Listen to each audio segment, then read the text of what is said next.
Welcome, Gille, to the Rusty Bug Podcast. Go. Good afternoon, Rusty Bucks. We're back again with podcast number, I don't know, I've lost count of how many podcasts we've actually done. But I don't know if I'm excited for this one because it's quite a huge topic and a sensitive topic, you know. Liani is joining me again. How are you, Liani? Hi, Tapelo. I'm doing good, and you? Good. Are Thanks the grade for 6 inviting me again. Are the grade 6s behaving? Oh, yes. So far, so good. I think the attention is with the studies right now, seeing that we are halfway through our test season. So there's no time to mess around. And tell me, how was your Valentine's Day? Like, I was in a men's conference. Yes. And they said to me that we're really tired of socks. Can we just get something else? Yes, I agree. I'm also not that typical Valentine gift person. Especially mugs, don't give me mugs. Yeah. Valentine's Day, shame piece for me. I was down sick in bed, but luckily, so hubby and I decided that we'll have dinner in bed together because we both were down with the flu, but I guess quality time nevertheless. Let me tell you. Let me tell you, I find back in the days, and I'm not that old, by the way. Back in the days, we had this, like, you would buy a card. When you open it, it had like some tone, like... Yes, it would sing that song. Yes. Do you remember that? The happy birthday ones and the Valentine's ones was definitely a thing. I don't know, do you still buy cards for your wife? I buy flowers. Flowers is better than a card. Ooh, Penny, how are you? I'm good, thanks to Peter. Good. Michelle? Yes. Yeah, perfect. We've got, so today we're talking about bullying, right? And, where do I start with this topic, right? I feel like it affects everyone. But firstly, let me first introduce who Michelle is. So Michelle is a child counselor and founder of Kids Who Can Community, right? I love the fact that you call it community at the end. How did that name come about? I think actually how it came about is that I started off with younger children, so age 6 to 12. I mean, not 6 to 10. Yep. And then developed a tween program. Yeah. And so we then started creating different names. So it was Kids Who Can, Girls Who Can, Boys Who Can. Now we've got Teens Who Can. So instead of calling it Kids Who Can, because there would only then be that age group, I added the community.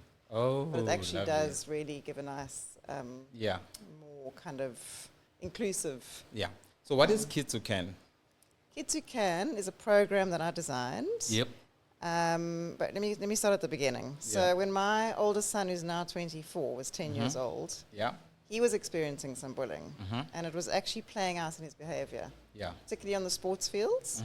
He showed a lot of angry behaviour. For example, if he, didn't miss the ball or whatever it was, he would throw his bat down in anger, and I sort of looked at this and went, gosh, something's up here. Now, at that stage, I was a graphic designer.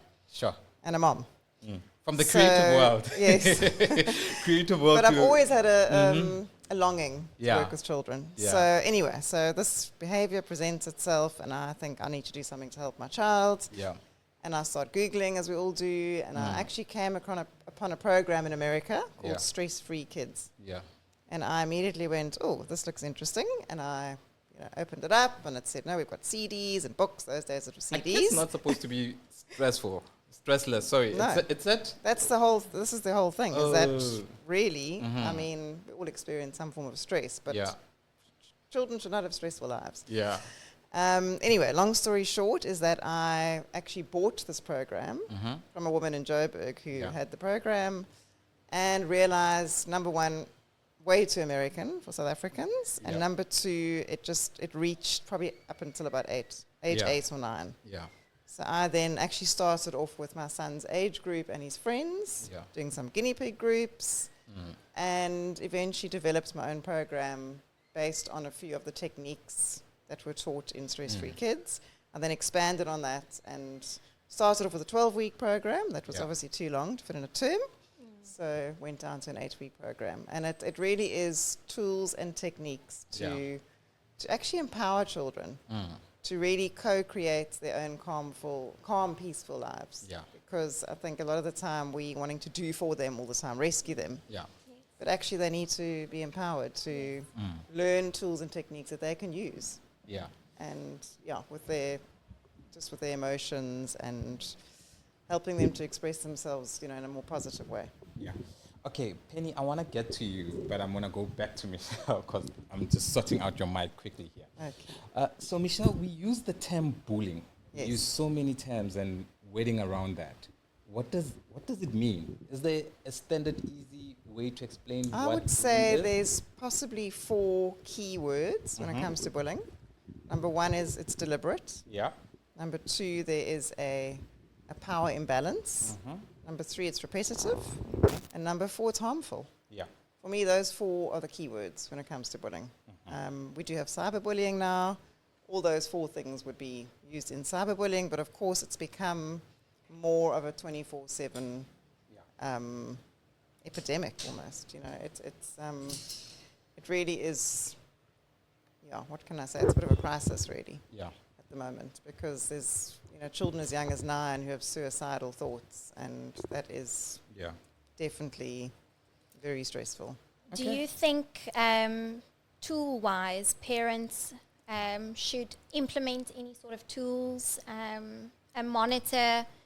I know a lot of people believe, they entrust their children with devices, but monitoring it, checking up on them definitely is important. Definitely. I mean, if I had my way and I was in charge of the phones, I would say no phones in primary school. Yeah. No devices in primary school. Yes. I know now at school they're using them more, but sure, I would put a blanket ban on it, and absolutely there is no privacy when it comes to a child as young as, up until age 12 having, having privacy on a phone. I really, with what's out there, I mean, if you think about it, we have to get a driver's license to drive a car. Yes. We've got to pass a test to have that right. A child just gets a phone for their birthday. Yeah. And what's on that phone, I think, is just, I think it's scarier than in the real world, and what they are exposed to. Yeah. And they've got absolutely no education. They just get given this device, and here we go. Yeah. Press of a button, you are going to see something that's going to affect you for the rest of your life. Yeah. Okay, Penny, can we jump onto you now? Let's speak about what happens in that office. I mean, as a school counselor, as a school social worker, when these things happen, engaging with parents, and of course you're having that discussion with parents or with the girls in your private space. You don't have to disclose what happens. Sure. But what are the common causes? What causes bullying? What does data tell us? I think someone's mentioned here previously that bullying is such a complex, I think you said it when you were introducing it to Pelo, it's such a complex phenomenon, and it affects so much. It affects children and their families and us as a school community. I'd say when I have children in the room with me, it might be around physical bullying, verbal bullying. A lot of, I'm not sure if it's just in girls' schools, and perhaps this is a bit of a stereotype, but being isolated or left out of social occasions. Yeah. I think this whole remit, and it affects girls emotionally, and it affects the way they feel about themselves. And I think bullying and we've been dealing with it as a school for a long time. I think it's not a new thing for us, and perhaps because we're also working with children at junior school, for me what's really important is that we can work from a sort of restorative position where we can, we're still talking about sometimes little people who are still learning about how to manage friendships and manage themselves, and how best to respect other people. And so it's often around just helping them to understand what they may have done wrong, how can we repair that, helping them to develop empathy in terms of how they, other people might feel in the situations that they've been in. Quite often in my office I will also be in a sort of mediation role. Yeah. It would always be with the permission of parents, but where we just get groups of children who are having some kind of difficulties together or conflict, and helping them to talk about their feelings with one another, to think about how they feel in different situations, and together to try and look at how could they be doing things a little bit differently going forwards. So I think it's really important that they can learn from the difficult experiences, and we help them. They're still young, and And so I suppose also we also, probably as a school like Rustenburg, we have a very involved parent community and staff community. I'm imagining that there are probably lots of schools in the Western Cape area that deal with bullying on a different level to perhaps what we see here. Yeah. And we're lucky to have the support of the people around us. So I feel like we've got it's for, I think for us at Rustenburg, it's a whole school approach. We're all kind of involved in. I mean, I know Liani is a teacher. Yes. I know the teachers are often involved in the classrooms and will have conversations. It's not a once-off conversation. I know that these things come up in classroom conversations, assemblies. Yes, of course. We cover in our curriculum, but it's beyond the curriculum. When the girls entrust us with their problems and things like that, we obviously do try with the best of our abilities to first listen to them. That was you mentioned in our in the meeting, like the listening of it, and obviously trying to guide them of what they would like to be, how would they like it to be resolved. Do we as a teacher step in? Do we just listen and be aware of it, monitor it? So I like the fact that you said, like, learn to empower our girls so that they are comfortable enough to voice what's bothering them, I think is important. So if they are able to go to someone who hurt their feelings and said, actually, when you did this, I felt hurt. And maybe resolve it like that as a calm conversation, and where the friend wasn't maybe necessarily aware, or the person aware, that their actions had that effect on somebody else. Yeah. Okay, Michelle, I'm going to move back to you, right? So when you did the talk, if you missed that, let me tell you, her acting skills are on another level. That's why. That's why she was on the creative space. My other secret passion. Yeah. So tell me now, you did the role play, and you in your role playing, you had two types of parents or parenting skills and all of those things. So for someone who was not there, what happened? Can you just briefly tell us? Sure. That story. Yes. So really, like Liani, said that, we really need to listen to our children. Yeah. They just want to be heard. They want their feelings validated. Sometimes that's all they need. Yeah. That's all they need. They just want to get it out. They want to process it, and they just need that safe space to do so. So what I role played was how not to listen and how to listen. So myself and Carol Ann, who was the mom, a brilliant mom, two different moms. So we first role played mom on her cell phone. And listen, I'm a culprit too. So, I'm not just acting out the perfect mom here. Yeah. But Carol is here, right? Yes, she is here. She's right there. And, we're actually on the way to the talk. Yeah. I said, let's do a role play. Yeah. So it was really on a whim. So I didn't know how Carol Ann acted, but we did it. So anyway, that's how we acted out first the mom who, A, doesn't listen because she's on her phone. Yes. She's not paying attention. She's really just way too busy for her child, which is in itself a problem. Yeah. And the child was almost begging her to please just listen to me. I'm hurt here. Something's going on. And she then jumped in and said, well, who are the people? Wanting to know the names, wanting to badmouth the people. Yeah. Go to the principal, go to the teachers, which really, honestly, the children do not want that. Yeah. A, because, yes, they're stressed about getting further bullied. Yeah. At getting back to, and it just turning into a big drama, which ultimately it can do. So they really just, when they say, please don't, please listen to them, because they really mean it. And so that particular mother would then, she said if she can't go to the principal, then she's putting it on the community page and the WhatsApp groups. Yeah. And this happens. Sure. We see it time and time again. Yeah. Yes. And then, of course, the parents get into conflict and they bully each other, and it just turns into a big mess.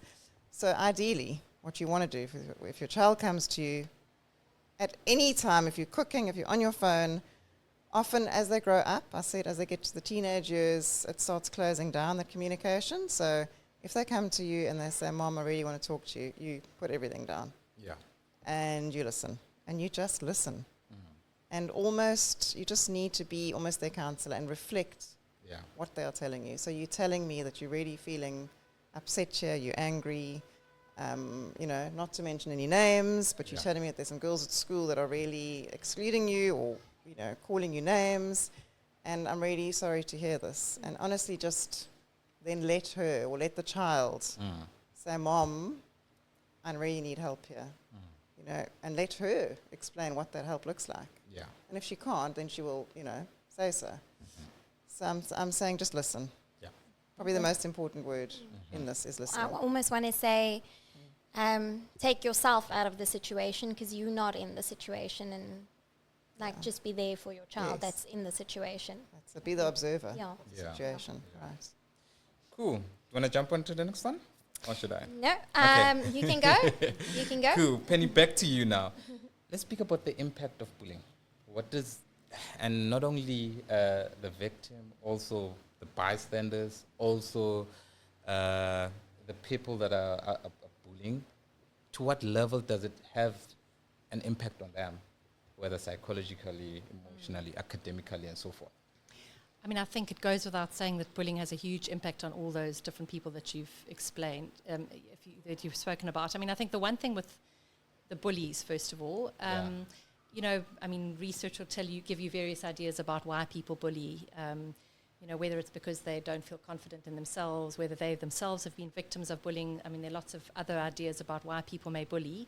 And of course, Michelle's also mentioned the whole power imbalance. Yeah.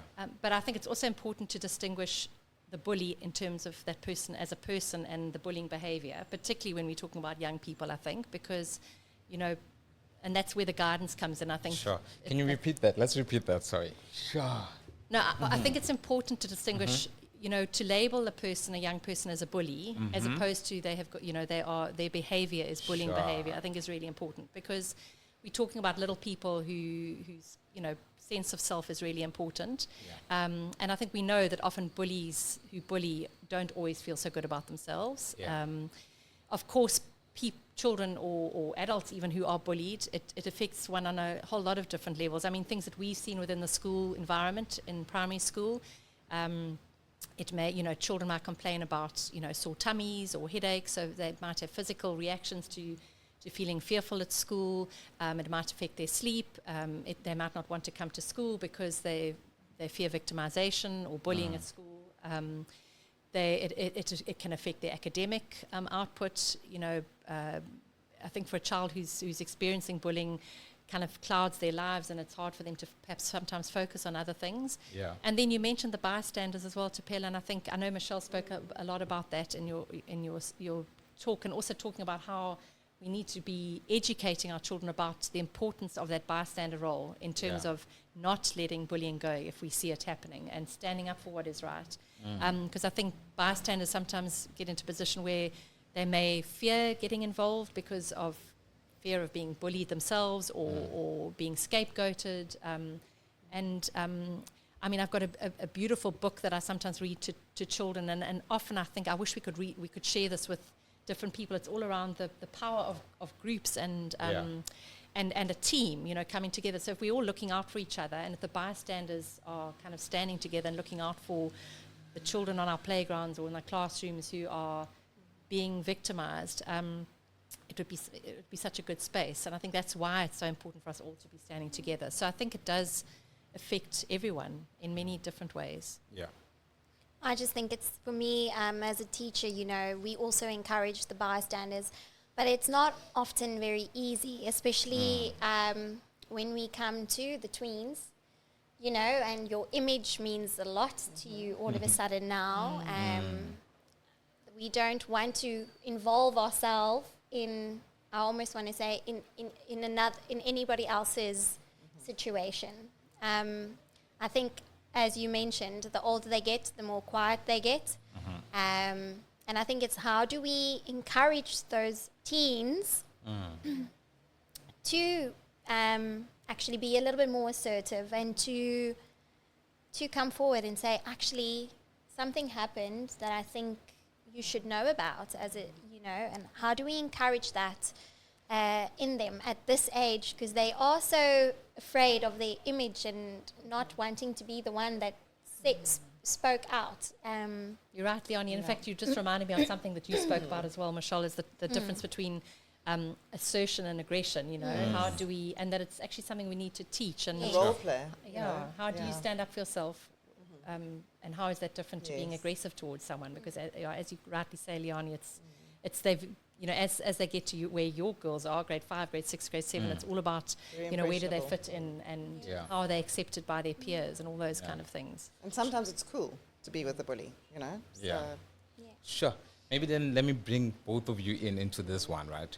So we know from this has been going on for years and ages, right? I don't want to label it a problem. For a lack of a better word, I'm just going to call it a problem that we have in our society, right? And from a policy point of view, whether in governance, state and whatever, and putting all of those necessary policies and acts and regulators, but it seems to be there is a disconnect between what is on paper and what happens on the ground, right? In the classroom might be completely different to what the law says or what the policy says and how to deal with bullying. But how do we bridge that gap between what's on paper, policymakers, and what's on the ground?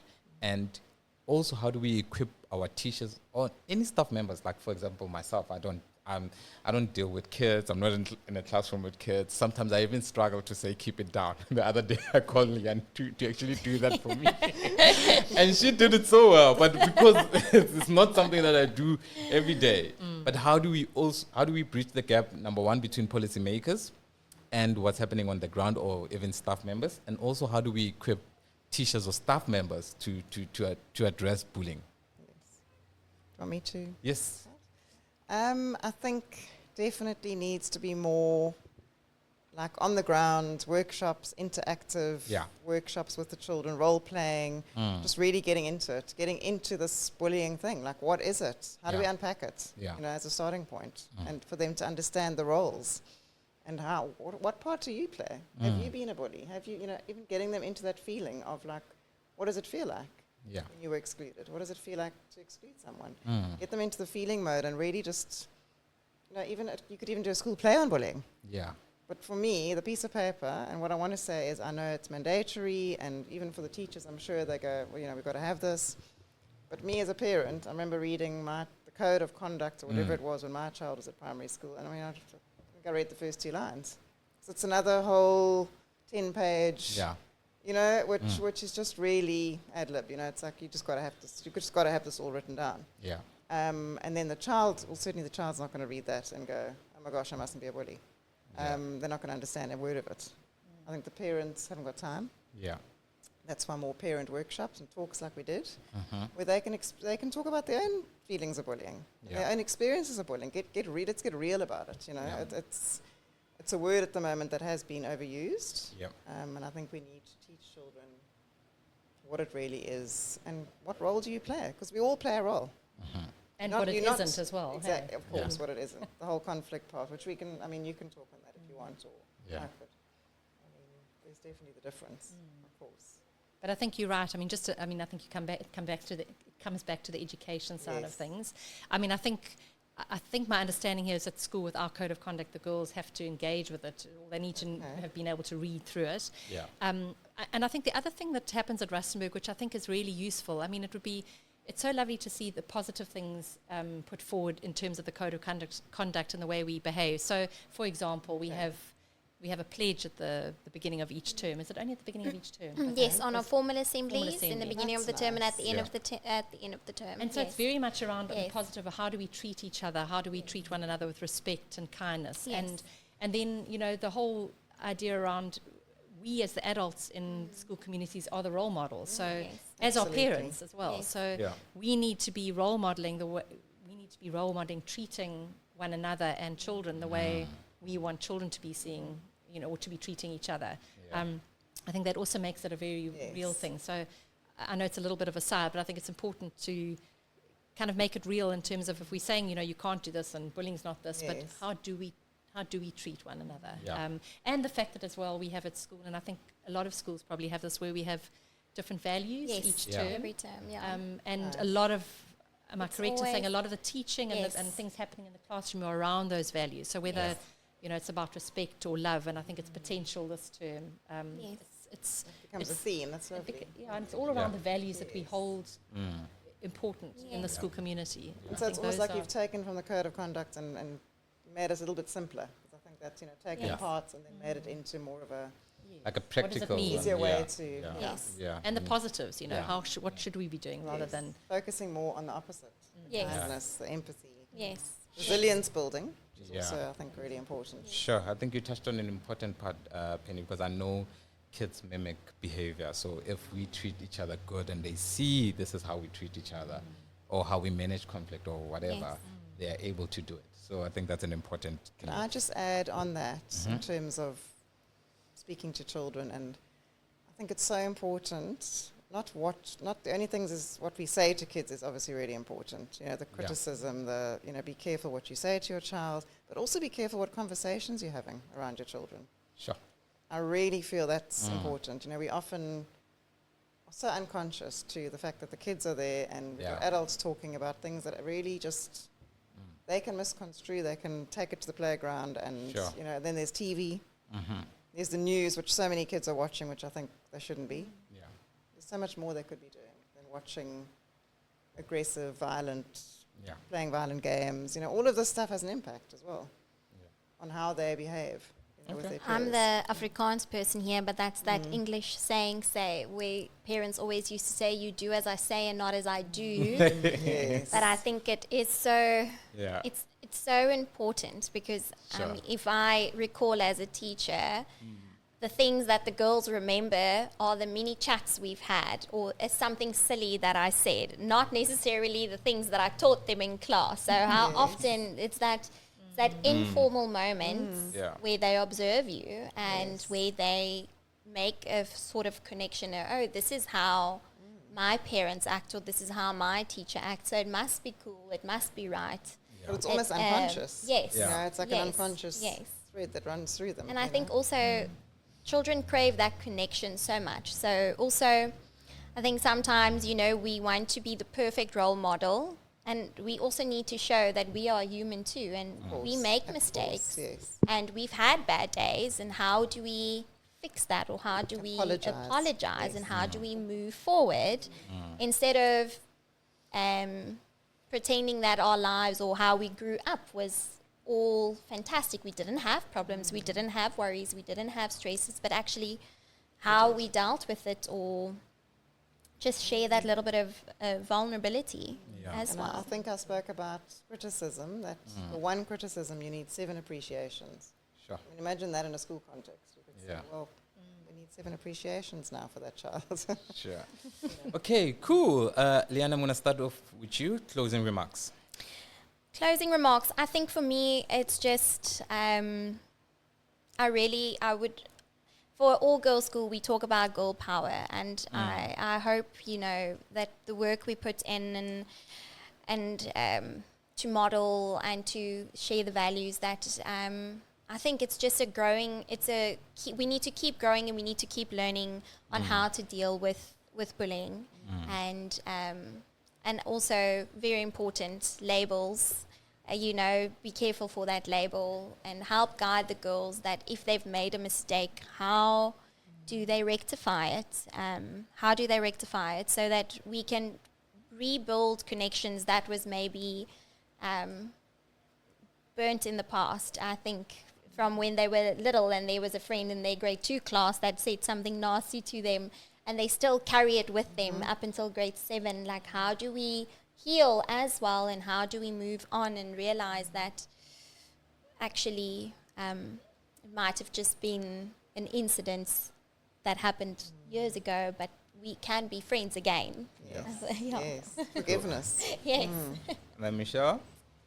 For me, in closing, I think the word inclusion comes to mind. Penny, you spoke about exclusion earlier, and I think in my therapy room and in the groups that I run, particularly with tween girls, I really think exclusion is the biggest form of bullying. It's actually happening amongst girls. And it also comes in varying forms. Yeah. So I think we need to model inclusion in all ways. And one of those is including all the roles, like I said. That don't badmouth the bully, because we need to work with the bully too. We need to support each other here. We're all in this together, I think is for me. Yeah. Penny, before you tell me your closing remarks, how do we sort it out? How do we address bullying? Is there any resources that parents need to do, that teachers need to do? Because this is not only a parents thing. It's parents, teachers, it's the communities, the societies, what they learn at home and so forth. I think I wanted to talk into that as a part of a closing remark as well, in thinking about how we all in this together. So I think, some of the things that we've shared in this podcast today is just talking about, acknowledging what your children are saying, listening to them, not being afraid to speak out, a lot around education, how to behave in different situations, but also realizing, I think for me what's really important is that our children need to feel safe at school.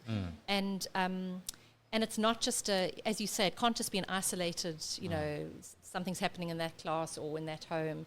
And so I think it's something that we as a school, as parents, as girls, need to be working together with. We're lucky to have resources like, Kids Who Can and other resources out in the communities where children can be supported and can be heard. Yeah. But we've also got amazing resources right within the school, just in terms of the colleagues that we work with and the parents that are a very important part of that team. So I feel like if we could all kind of, what's the best word, sort of surround the girls with this feeling of understanding and being heard and always advocating for safe places for our girls. That for me would be really important. I don't know if that's answering your question. It does. Okay, cool. Thank you very much. I think this was interesting. So for anyone that wants to connect with Michelle, can visit kidswhocancommunity.co.za, is that correct? Yeah. And they can email admin@kidswhocancommunity.co.za. All the information is there. You can reach out to Michelle. And from me, thank you very much to everyone in this room.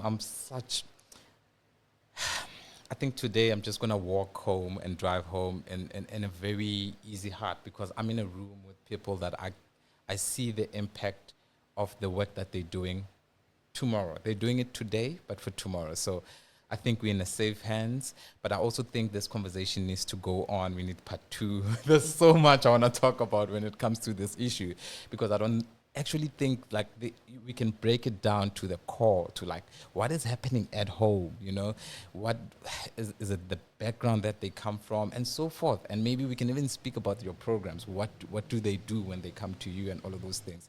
And maybe we can also touch on testimonial where one was a bully at some time, and you could see through counseling, through many other interventions, the person has turned the whole page around and so forth.